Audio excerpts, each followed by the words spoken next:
agafatana kasatwi agaca kuri indirimbo indirimbo yitwa gasaka gaenda mnyongo mugabo ako gasaka gaenda mnyongo narakaririye rondera kandi gasaka kiwawe ukitirindi zina tureke kuririmba ibisa no kuvuga ibisa murakoze cyane.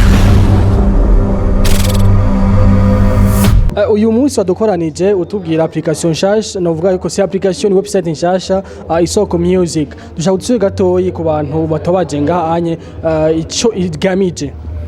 Okay, Isoko Music ni site igurisha umuziki w'abartiste b'abarundi rawugurisha kandi ikongera ikawumenyekanisha hama ikaba ari novuga ko ari byose biri muri company 7 Music. 7 Music ni company izokora ibikorwa bitandukanye byo gusupportinga abartiste b'abarundi.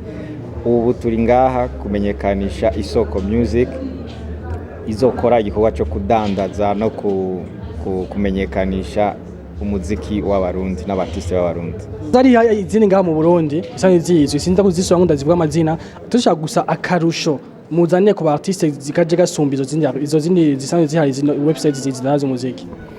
Okay, nkuko bivuze go hari izindi sinovuga ko zose ndazizi ku buryo nomenya uko zikora n'amategeko yabo nibiki, ariko artiste bonyene bogenda ku masite yose bakaraba niho bazotahora kumenya, niho bazomenya akarusho Isoko Music ifise izindi zitoba zifise.